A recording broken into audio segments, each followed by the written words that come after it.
தேவனை நாம் மைப்படுவதாக இன்றைய பாடல்.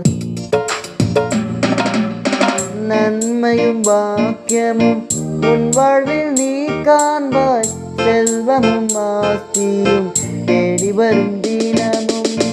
நன்மையும் பாக்கியமும் உன் வாழ்வில் நீ காண்பாய், செல்வமும் ஆஸ்தியும் தேடி வரும் தினமும். ஜீவனுள்ள நாட்களெல்லாம் செழிப்பை நீ காண்பாய், ஜீவனுள்ள நாட்களெல்லாம் செழிப்பை நீ காண்பாய், நீ காண்பாய்.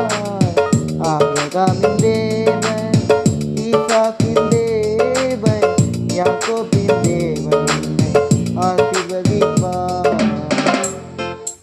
இன்றைய வசனம் சங்கீதம் 128:1-2.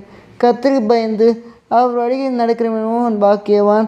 உன் கைகளின் பிரயாசத்தை நீ சாப்பிடுவாய், உனக்கு பாக்கியமும் நன்மை உண்டாயிருக்கும். கர்த்தர் உன்னை ஆசீர்வதிப்பாராக. இயேசு உங்களை நேசிக்கிறார்.